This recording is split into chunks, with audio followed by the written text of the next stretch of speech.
Afternoon and welcome to Star News as we join you with breaking news here. Continued breaking news coverage this afternoon. We first had an economic development announcement, and we're now speaking with Lieutenant Governor Bill Bowling, who is running for governor in 2013. Mr. Bowling, a pleasure to have you with us. Well, thank you very much. Good to be back in Martinsville in Southern Virginia. And I want to start off by asking you, in your opinion, what are the toughest issues facing the Commonwealth right now, and what will be the toughest issues in the next few years? Well, clearly economic development and job creation has been at the top of the agenda that Governor McDonnell and I have put forth in the last 27 months, and that continues to be the biggest challenge facing our state today. We've made a lot of progress. When we took office, our unemployment rate was 7.2%. In the last 27 months, we've been very aggressive with our economic development efforts. We've had some successes. We've closed about 770 economic development deals in Virginia, created about 120,000 net new jobs, brought that unemployment rate down to 5.6%. But we continue to have regions of the state that struggle. Southern Virginia, again, we've had a lot of successes, but the unemployment rates are still too high.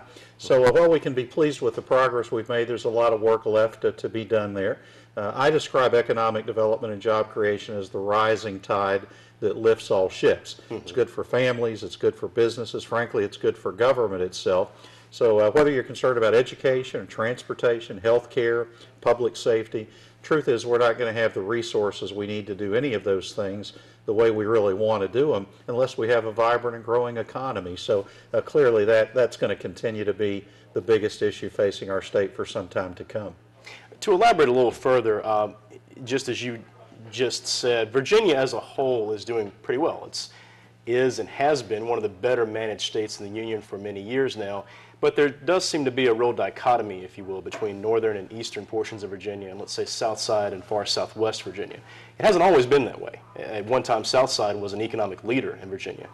But what can we do to bridge that gap, to bring that balance back? Well, it's a question of transforming the economies of rural parts of our state. If you look at Southern Virginia in particular, in those vibrant days, economically speaking, in Southern Virginia, it was the tobacco industry, it was textiles, it was furniture.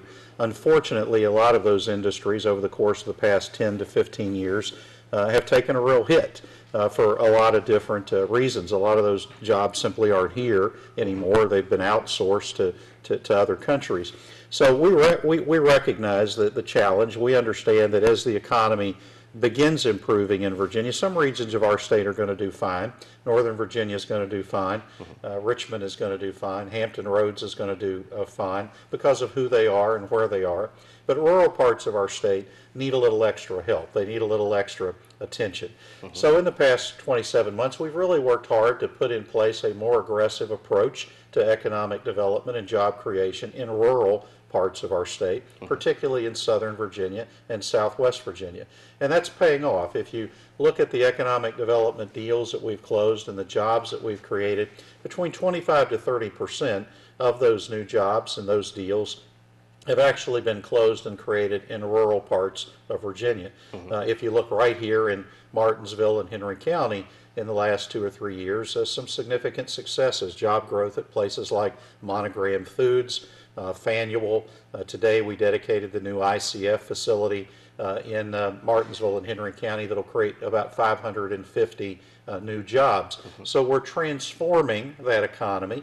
We're focusing on technology, on energy, on advanced manufacturing, on service centers, and we're beginning to see more and more businesses that are recognizing the tremendous assets that places like Southern Virginia have to offer. This is a great place to live and to work and to learn and to raise a family. You have low tax rates and low property rates and a low cost of living, a very high quality of life, less stress than you'll find in lots of other parts of Virginia or the country. So we just have to continue being aggressive and selling the virtues of rural parts of our state, Southern Virginia in particular, I think we have the formula for success. It is working. We are making progress, and we just need to continue building on that. As tough as the last 10 or 15 years have been, I am as optimistic today about the economic future of Southern Virginia as I have ever been. I think the foundation is in place upon which we can have a vibrant recovery. But the truth is, it took us 10 or 15 years to get into this hole. It's going to take us a while to get out of the hole. There are going to be days, at times, that we seem to be taking 2 steps forward and 1 step back, some good days, some bad days. But the good news is right now that there are more good days than bad days. We're making a lot of progress, and we just need to keep it up. One of the things you mentioned there just a moment ago is energy. We know that gas prices have been relatively high for some time now. We know that new cap and trade legislation has gone into place in recent years. Let's talk more specifically even about coal, for example. We know that the United States has one of the largest stores of coal in the world. That is a valuable source of energy for us. However, that has caused some controversy in recent years over environmental issues. How do you feel about the current cap and trade legislation? Is it something that should be done away with, or does it need to be reformed? What can we do to make coal a viable part of that energy piece in the future, but still protect our environment as well? Well, look, I think just about everything that has come out of Washington in the last 3.5 years has been anti-business. You look at policies like card check and cap and trade. They've made it more difficult to create jobs, not easier to create jobs. You look at all of the spending and all of the debt and the government intrusion, the policies of groups like the National Labor Relations Board. There's been very little that's happened in Washington, D.C. in the last 3.5 years that has created a pro-business attitude. Most of it has resulted in an anti-business attitude. The question that you raise is an important one because we want Virginia to become the energy capital of the East Coast of the United States. But we today have an Environmental Protection Agency that is simply out of control.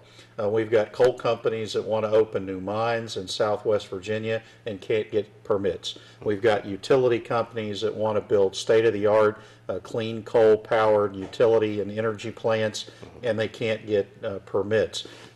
We've got projects right here in Southern Virginia that we're trying to move forward that have been held up for way too long because we can't get permits. So, whether it's energy or almost anything else that we're doing today, one of the biggest obstacles, frankly, that we've had has been the Environmental Protection Agency. And, we all want to protect the environment. Nobody wants to destroy the environment, but there has to be a balance. You have to recognize environmental protection on the one hand and economic vitality on the other hand.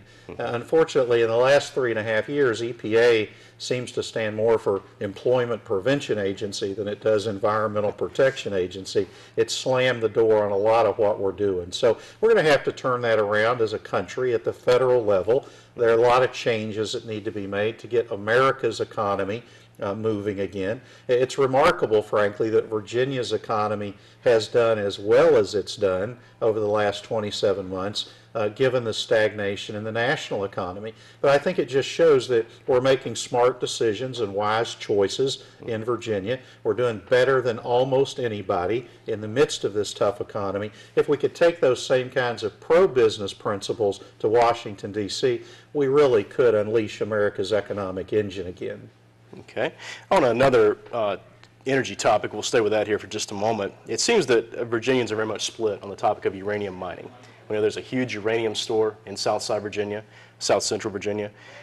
According to recent polls, about 43% of Virginians support mining of uranium. And about 41% oppose it. So we're almost in a dead heat tie, if you will, on opinions with that. What is your position on uranium mining and why? Well, I think the jury's still out on that question. I don't think there's any question but that uranium mining could have a significant economic impact in a positive way for Southern Virginia. But I think there have also been a lot of legitimate questions that have been raised about potential environmental impacts that we need to make sure we fully understand before we go down that road. I don't think we have those answers yet, to be perfectly frank with you. We instituted a study last year from the National Academy of Sciences that we hoped would help answer some of those questions. I don't think that it did help answer those questions. So we're now taking a second step. This year the governor has created an internal working group to try to really get to the heart of some of these questions, try to really figure out, can we do uranium mining safely or not in Southern Virginia? So until we have the answers to those questions, we've not taken a position for or against uranium mining. I think we need to see what this internal working group brings back as we approach the end of the year. Hopefully they'll enable us to answer some of those questions, but right now I'm not sure what those answers are going to be. Okay. Let's talk about another important aspect of this rebuilding that we're talking about, this time more specifically about education. And we'll start off with higher education. Of course, there's a plan in place now for the new College Institute here in Martinsville to build a new facility on the famed Baldwin block that will be geared toward advanced manufacturing and more vocational-oriented types of education. What can we do utilizing new technology and what we have in place now without spending a lot of money to re-educate our adult workforce and better reach those non-traditional students? Well, let me address that a little globally, and then I'll come back and talk about it locally. You know, globally, we've got to continue investing in our institutions of higher education. We have a great system of colleges and universities in Virginia, but not enough of our young people are going to get those 4-year, 6-year, 8-year degrees. Sometimes that's a cost factor, so we got to keep doing what we can to hold tuition down. We've put in place a program that we think will help create 100,000 new degrees over the next 15 years and bring up the number of Virginians that actually have a college education. We invested $100 million in our institutions of higher education last year. The budget that we just adopted will invest another $250 million over the next 2 years. And we're trying to target those resources toward our top jobs for the 21st Century program, emphasizing a greater need to have more graduates in areas like science, technology, engineering, mathematics, and healthcare, or what we call STEM-H programs. So I think we've got the right strategy in place now at the state level to make sure that our colleges and universities remain economic engines, not only for the state and communities, but for individual students and citizens as well. Locally, I'm a big fan of the New College Institute. I think that's a great program. We've worked very closely with them to help build that program over the last several years. The new president of NCI, former member of the state senate from Bristol, William Wampler, is doing a great job. In fact, the governor and I met with President Wampler a little bit earlier today to talk about some of his ideas for growing NCI and partnering NCI with other 4-year institutions across the state, particularly about the plans to do more in the areas of advanced manufacturing and skill set training for advanced manufacturing, which are going to be critical, not just to attracting new manufacturing companies to Southern Virginia, but also making sure that we have an adequate workforce to service the needs of existing manufacturing companies. So NCI is high on our radar screen. I think it's got a lot of potential for Martinsville, Henry County, Southern Virginia as a whole, and we're going to be working closely with President Wampler and the board and local governmental and community leaders in the years to come to make additional investments in NCI and hopefully see those programs grow and expand. Okay.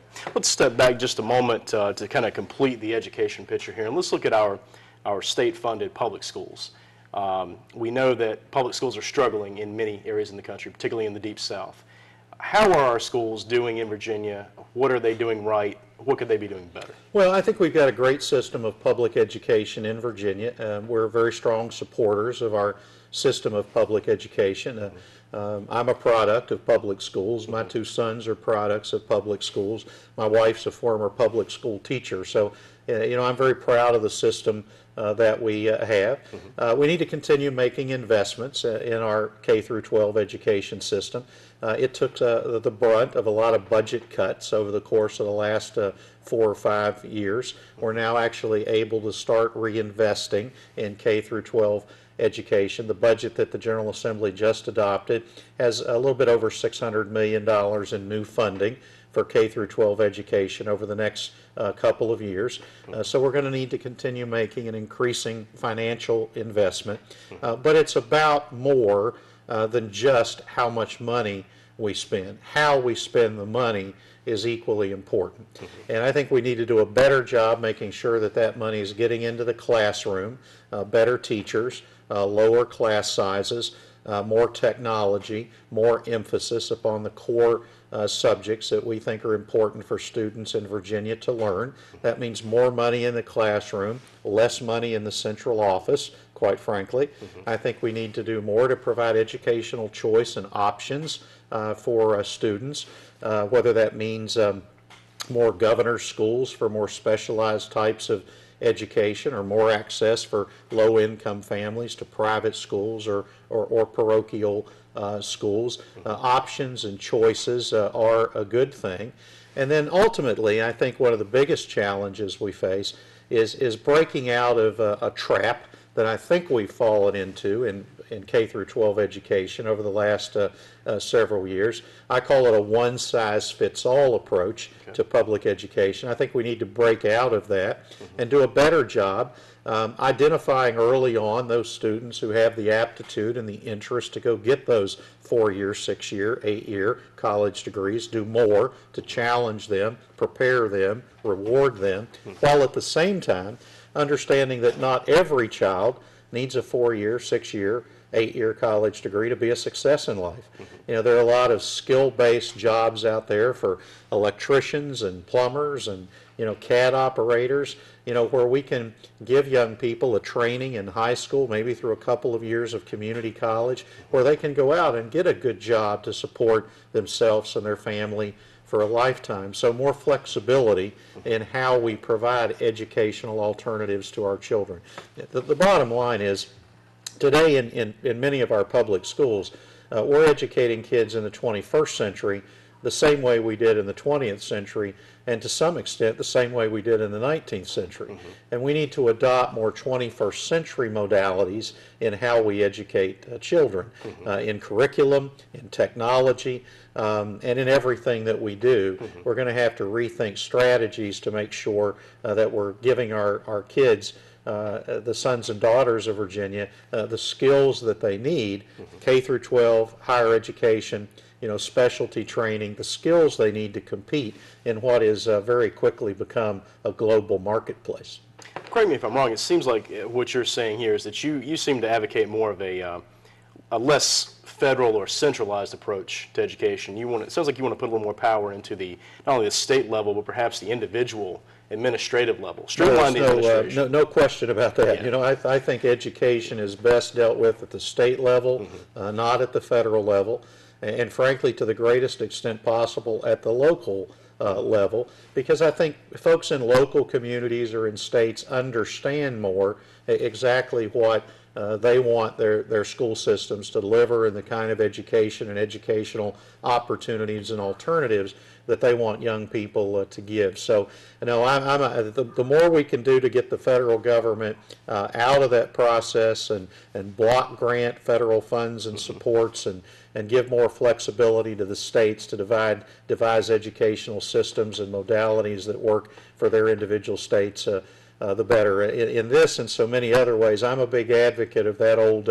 adage, the government that governs best is the government closest to the people, and that is very seldom Washington, D.C. Okay. Let's shift gears for just a moment and talk about this issue. This may be a little controversial, but I feel I have to ask you about it. I know you were elected to your current position in 2005. You decided to run for re-election as lieutenant governor in 2009 in order to allow Bob McDonnell to run for governor without the need for a primary.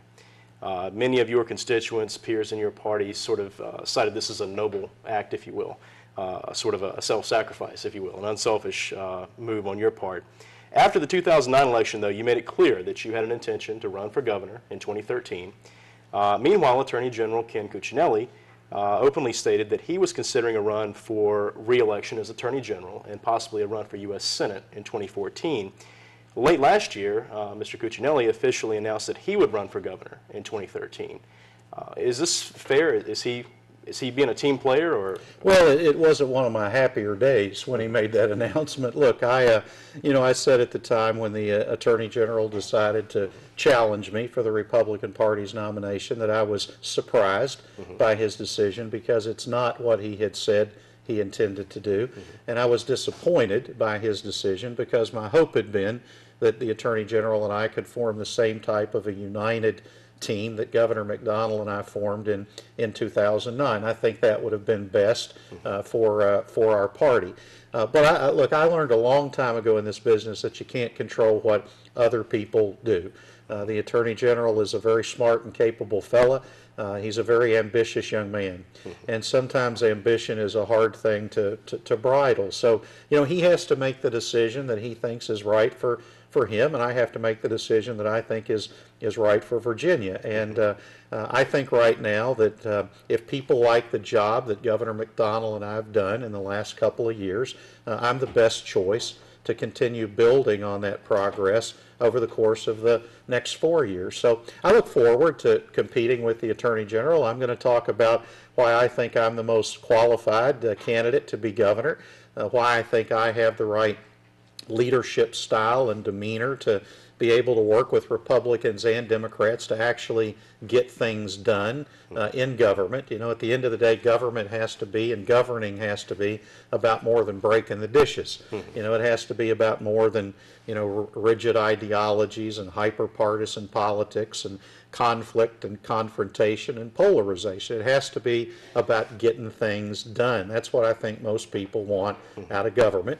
So I'm going to talk about why I think I'm the best person to provide that type of mature, responsible, mainstream, conservative leadership in our state, and why I think I'm the most electable candidate. And every poll that I've seen has said that Bill Bowling is the best Republican candidate to make sure that we retain the governor's mansion, the governor's office, in 2013. So if that's the kind of mature and responsible and effective conservative leadership that people are looking for, they'll be attracted to my candidacy and my campaign. And if they're looking for something else, they'll have a choice. So I'm just going to present to folks why I think I'm the best guy for the job, and if they give me the opportunity to serve as governor, it'd be a great honor. I'll do my best to help make Virginia a better place. And if they make another decision, then that's the way the electoral process works. Okay. Just one last question before we wrap up, Lieutenant Governor. Why you? Why now? Why is voting for you for governor in 2013 the right move for Virginians? Well, because again, I think I'm the best person to help build on this progress that Bob McDonnell and I have made over the course of the past 4 years. I have the experience to lead the state as governor.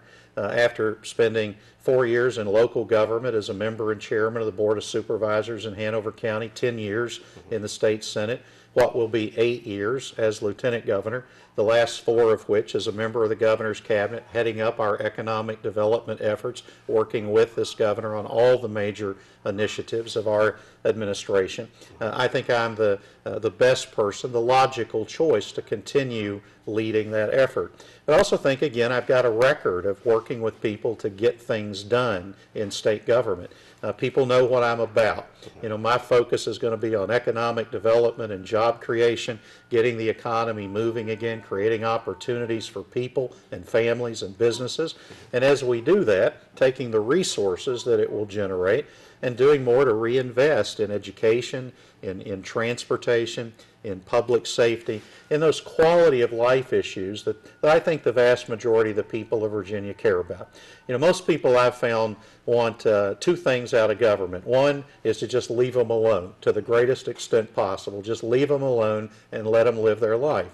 But 2 is in those areas where government has a legitimate role to play, just get things done, solve problems, find solutions to challenges, and help them create an opportunity to improve the quality of life for themselves and their families. That's the kind of leadership that I offer. And again, if you're looking for somebody that's going to govern through rigid ideologies and everything's going to be a fight, conflict, and confrontation and polarization, I'm not your guy. But if you're looking for a governor who's going to get up every day working as hard as he can to solve problems and build a better Virginia and create more opportunity for the 8 million people that call this state home, I am your guy. All right, Lieutenant Governor, we certainly appreciate it. And thank you for stopping by this afternoon. Thanks. My pleasure. All right, folks. Lieutenant Governor Bill Bowling, who will be running for governor in 2013 in the Commonwealth of Virginia. Stay with us. We'll take a brief break. We'll be back with lots more here on Star News in just a moment.